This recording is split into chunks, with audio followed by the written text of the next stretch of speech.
नमस्कार साथियों। हम लोग का सब्जेक्ट चल रहा था थर्मोडायनेमिक्स, जिसमें हम लोगों ने देखिए first law, second law, first law पूरा पढ़ चुके हैं। सेकंड लॉ चल रहा था। सेकंड लॉ में हम लोगों ने देखा कि उसमें स्टेटमेंट पढ़े, जैसे classes statement, kelvin Planck statement. ठीक है, तो इन सब में क्या क्या रिजल्ट आया हमारा, अगर दो इंजनों को हम लोग सीरीज में जोड़ें और कंडीशन लगा दिया जाए कि इंजन के द्वारा जो आउटपुट हो रहा है वो सेम हो जाए या दोनों इंजन की इफिशियंसी सेम हो जाए, तो उस कंडीशन में हमारे टेम्परेचर के बीच में कुछ रिलेशन आता है सोर्स और सिंक का, वो हम लोग कैलकुलेट कर चुके हैं। ठीक है, तो आज हम लोग स्टार्ट करेंगे very very important chapter,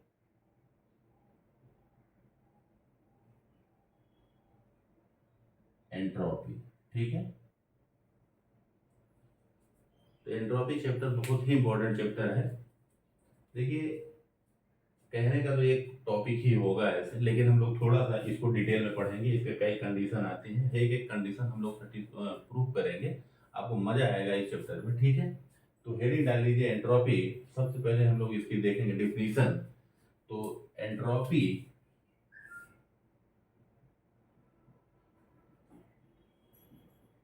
entropy is a measures of molecular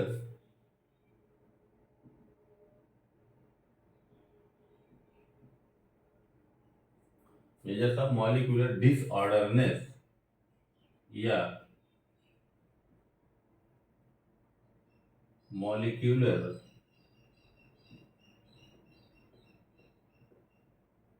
randomness। देखिए डिफिनीशन, दो लाइन का डिफिनीशन है, लेकिन इसको हम लोग प्रैक्टिकली बहुत आसानी से समझ सकते हैं, आपको समझ में आएगा। Entropy is a measure of molecular disorderness और मॉलिक्यूलर रैंडमनेस है। देखिए डिसऑर्डरनेस चाहे कहें चाहे रैंडमनेस है, बात एक ही है। ठीक है, कुल मिलाकर के कोई चीज ऑर्डर में ना हो उसको हम लोग डिसऑर्डर कहें या रैंडम कहें। ठीक, अब मान लीजिए, तो उसी को हम लोग जो डिसऑर्डर होता है, रैंडमनेस होता है, उसी को हम लोग एंट्रोपी कहते हैं। ठीक है, अब आप अगर हम लोग ऐसे सोचे, कहीं पर भी हो, किसी भी जगह हो, या यूनिवर्स हो, हमारा घर हो, कुछ भी हो, तो कुल मिलाकर के डिसऑर्डर बढ़ रहा है कि घट रहा है। ठीक है, हम लोग सब जानते हैं कि डिसऑर्डर हमारा लगातार कंटिन्यूसली इंक्रीज ही कर रहा है। ठीक है, इसका मतलब कि एंट्रोपी जो है लगातार बढ़ रही होगी। आगे हम लोग प्रूव करेंगे कि यूनिवर्स की एंट्रोपी ऑलवेज इंक्रीजेज। ठीक है, तो एक एग्जांपल के तौर पर हम लोग समझते हैं। मान लीजिए, तो इसी से हम लोग देखते हैं कि इसकी अगर एंट्रोपी ज़्यादा है तो इफिशियंसी क्या होगी, कम होगी कि ज़्यादा होगी। ठीक, तो हमने मान लिया कि एक लाइब्रेरी है। ठीक है, लाइब्रेरी है, ऐसे रैक बने हुए हैं। ठीक है, ये रैक है, ये rack 1, R1, R2, R3, R4। इसको और कुछ ना समझिए, R को हमने लिख दिया, हम क्या कहेंगे, इसको रैक कहेंगे। ठीक है, तो मैंने कहा कि रैक 1 में जो है किताब रखी गई है हिंदी की, रैक 2 में इंग्लिश की, रैक 3 में मैथ की, रैक 4 में थर्मोडायनेमिक्स है रखी गई है। ठीक है, ऐसे रखा गया है। अब आप पढ़ रहे हैं कॉलेज में, तो लाइब्रेरी में आप जाएं तो आप क्या चाहेंगे कि जल्दी किताब मिल जाए कि टाइम लगे, तो आप यही चाहेंगे कि तुरंत जाए, हम किताब पा जाए। तो आपको मालूम है वो लाइब्रेरियन जो है वो बता देगा कि रैक 4 में थर्मोडायनेमिक्स किताब रखी है, रैक 3 में मैथ की रखी है, रैक 2 में इंग्लिश की रखी है, रैक 1 में हिंदी की रखी है। तो आप खट से गए रैक 4 में और ले लिए थर्मोडायनेमिक्स किताब, अपना पढ़ने लगे। ठीक है, ये एक ऑर्डर में रखे हुए हैं, सारी किताबें ऑर्डर में रखी हुई है। ठीक है, एक ऑर्डर में रख दिया गया है, आदमी आया, लिया, पढ़ा, रख दिया, ठीक, एकदम कोई दिक्कत नहीं, कोई लॉसेस नहीं, कोई आपकी बॉडी को मेहनत करना नहीं पड़ा। लेकिन अब क्या किया गया कि इन किताबों को, यहाँ देखिएगा, हमने कहा लाइब्रेरी यही है, ठीक है, जो रैक रैक के हिसाब से रखे गए थे अब वो सब मिला दिए गए, Hindi, English, math, thermodynamics etcetera, ये सब चीजें इसी में मिला दी, ठीक।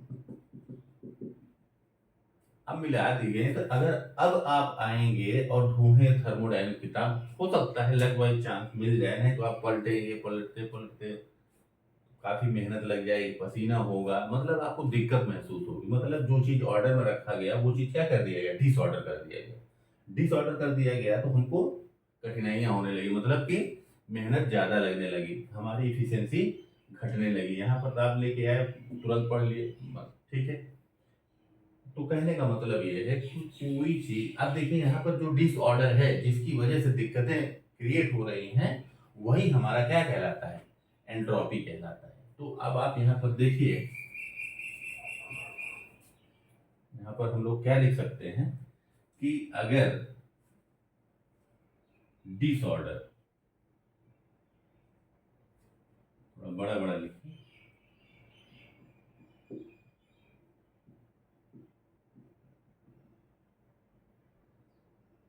तीर का ऊपर हमने लगाया, हम लोग हमेशा से यही पढ़ते हैं, डिसऑर्डर, तीर ऊपर का मतलब क्या है, ज्यादा, मतलब इसका क्या है,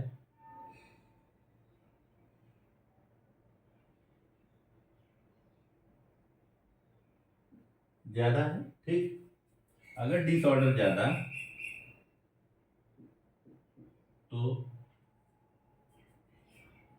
कोई चीज जितना ज्यादा डिसऑर्डर में होगा वो रिवर्सिबल कंडीशन को फॉलो करेगा कि इरिवर्सिबल को, इरिवर्सिबल।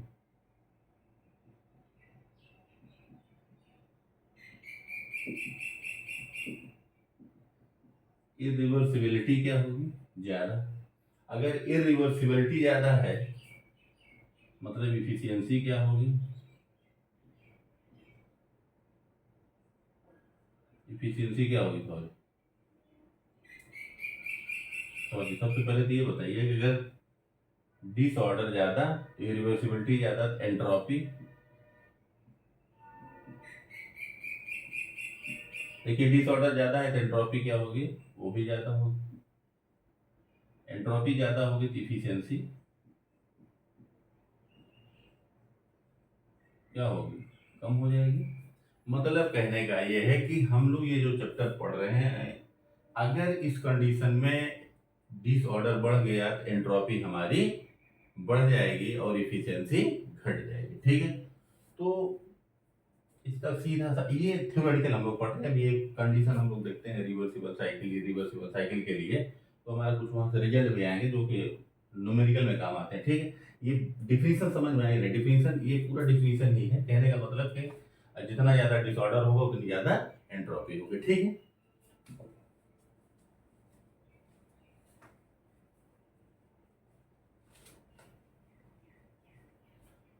तो आसान शब्दों में अगर हम लोग कहें, डिसऑर्डर ज्यादा तो एंट्रोपी ज्यादा, इरिवर्सिबिलिटी ज्यादा, efficiency very very important objective सवाल का आपके कई इश्यूज हो जाएंगे, ठीक है। ये रहा आपका कंक्लूजन एंट्रोपी के डिफिनीशन का। तो हम यहाँ पर एक साइकिल बनाएंगे,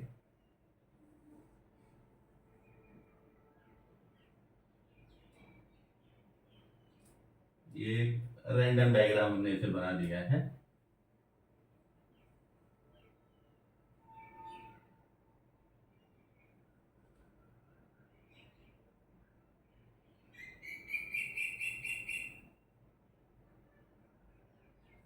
ठीक। इसमें दो साइकिल है, 1A2B1 1A2C1, ये दो साइकिल है, ठीक है।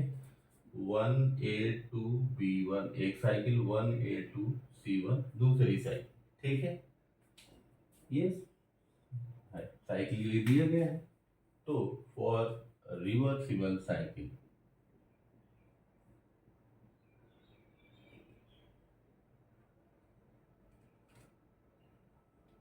हम लोग पढ़ चुके हैं। For reversible cycle, cyclic integral हमारा क्या होता है, इक्वल टू 0।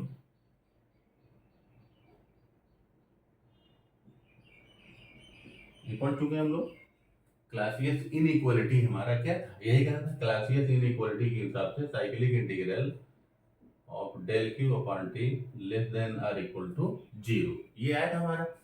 तो जो बराबर होगा वो रिवर्सिबल के लिए और लेस देन होगा वो इरिवर्सिबल के लिए, हम लोग प्रूव कर चुके, पढ़ चुके हैं, ठीक है। तो यहाँ पर है रिवर्सिबल साइकिल के लिए cyclic integral del Q upon T बराबर 0 होगा। हमको ये क्वांटिटी बराबर प्रूव करना है कि क्वांटिटी हमारी किसके बराबर आती है, ठीक है।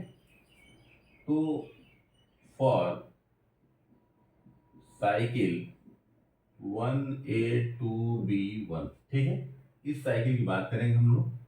इस साइकिल की बात करेंगे तो क्या आएगा, साइक्लिक इंटीग्रल है तो इसका मतलब क्या होगा भाई। अब इस साइकिल में देखिए कितने प्रोसेस है, 1A2 2B1, मतलब कि दो प्रोसेस मिलकर के एक साइकिल को कंप्लीट कर रहे हैं, ठीक है। 1A2 ये है, 1A2B इस साइकिल की बात किया जा रहा है, ठीक है। तो कितने प्रोसेस है, एक प्रोसेस, और 2B1 से दूसरा प्रोसेस। तो और इंटीग्रेशन के क्या होगा, समाकलन मतलब जोड़ना। तो del Q upon T 1A2 plus del Q upon T 2B1 बराबर 0, समीकरण 1, ठीक। इस साइकिल के लिए ये इक्वेशन आ गया। इसी प्रकार जो दूसरी साइकिल हमारी क्या हुई भाई,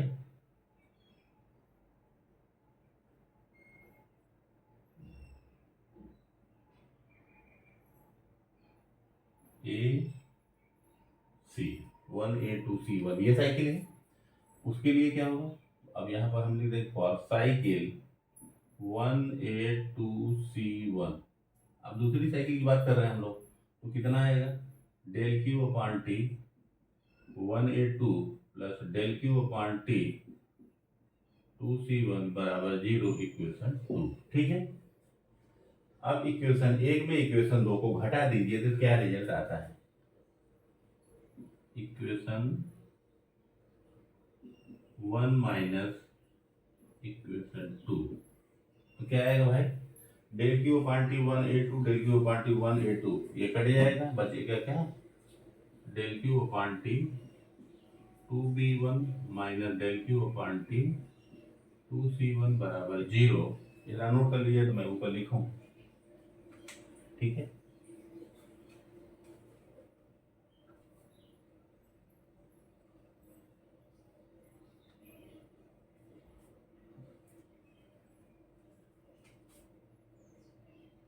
del Q upon T 2B1 minus del Q upon T 2C1 equal to 0, तो आ जाएगा del Q upon T 2B1 बराबर del Q upon T 2C1, ठीक है।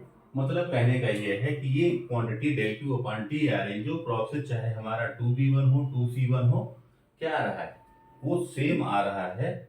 और कंडीशन है कि साइकिल कैसी है, रिवर्सिबल। तो इस क्वांटिटी का नाम दिया गया, चाहे 2B1 हो चाहे 2C1 हो, del Q upon T is same for process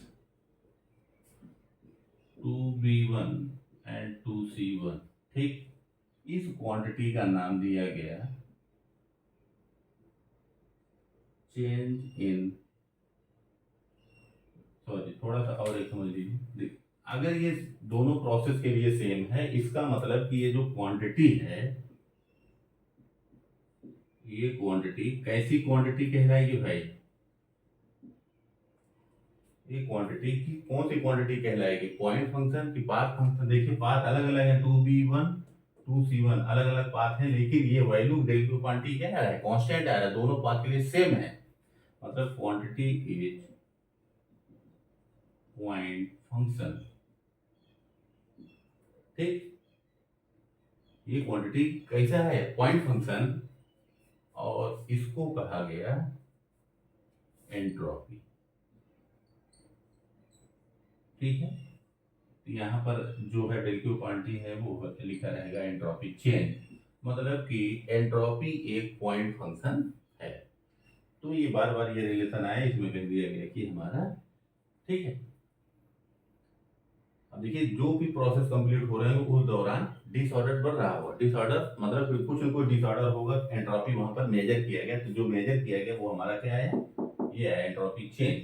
तो ये आ गया क्या, कहने का मतलब ये है कि डेल क्यू अपॉन टी, लेकिन कंडीशन ये भी है कि ये कैसा है, रिवर्सिबल है कि इरिवर्सिबल। भाई हमने रिवर्सिबल साइकिल लिया था, तो उसमें जो प्रोसेस होंगे वो कैसे प्रोसेस होंगे, रिवर्सिबल प्रोसेस होंगे। तो ये आया डी एफ के बराबर। ठीक है, वेरी वेरी इंपॉर्टेंट, इसको ध्यान में रखिएगा। अगला रिजल्ट हमको प्रूव करने की जरूरत नहीं है।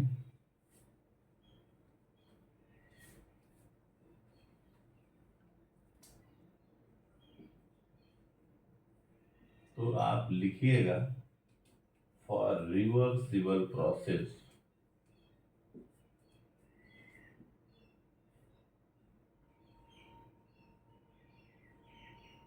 टी एस बराबर डेल क्यू अपॉन टी। ये अगर D S equal to del Q upon T बराबर है तो रिवर्सिबल,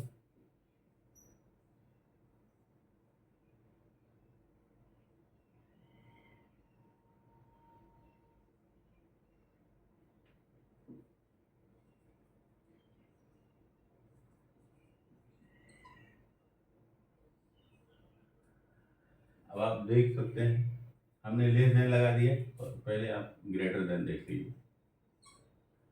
अब देखिए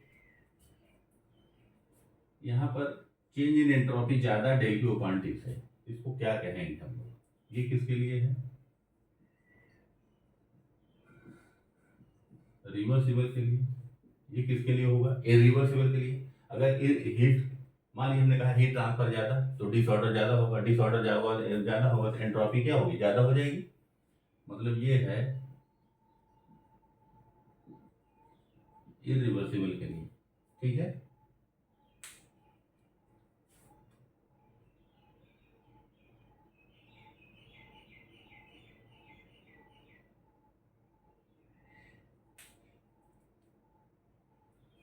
चलिए इसको हम प्रूव करेंगे अभी।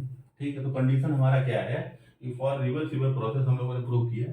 रिवर्सिबल साइकिल हमने लिया था कौन सा, 1A2B1 1A2C1। तो कंडीशन वहां पर हमने दो प्रोसेस अलग अलग साइकिल लिया, तो प्रोसेस हमारा आया 2B1 और 2C1 के लिए एक क्वांटिटी हमारी कांस्टेंट आई, तो जो कि जिस क्वांटिटी का नाम दे दिया गया हम लोग एंट्रोपी चेंज, मतलब एंट्रोपी एक पॉइंट फंक्शन है। यहाँ पे नोट पर डाल के लिख लीजिए आप, entropy is a point function. ठीक है, इस जो क्वांटिटी आ रही थी बार बार अलग अलग प्रोसेस के लिए सेम आ रही है, उस क्वांटिटी का नाम दे दिया गया एंट्रोपी, और वो एक एंट्रोपी क्या है, अगर सेम है प्रोसेस की तो पॉइंट फंक्शन होगा। ठीक है, तो फॉर रिवर्सिबल कंडीशन के लिए डी एस बराबर डेल क्यू अपॉन टी, ये वेरी वेरी इंपॉर्टेंट। हम लोग जब न्यूमेरिकल सॉल्व करेंगे तो जैसे चेंज इन एंट्रोपी निकालना होगा हमको, S2 - S1 बराबर डेल क्यू अपॉन टी। ठीक है, तो प्रोसेस रहेगा एक प्रोसेस, दूसरा प्रोसेस, कुछ एंट्रोपी इनिशियल में रहेगी, बाद में कितनी हो जाएगी, ऐसे सवाल आते हैं। तो नेक्स्ट हम लोग स्टार्ट करेंगे किसके लिए, इरिवर्सिबल के लिए। मतलब जैसे क्लासियस इनइक्वालिटी हम लोगों ने देखा था कि cyclic integral del Q upon T less than or equal to 0, दो कंडीशन, अगर बराबर है तो रिवर्सिबल, लेस देन 0 है तो इरिवर्सिबल कंडीशन। उसी प्रकार हम लोग इसमें भी देखेंगे। ठीक है, तो उसको हम लोग नेक्स्ट लेक्चर में स्टार्ट करेंगे। Thank you.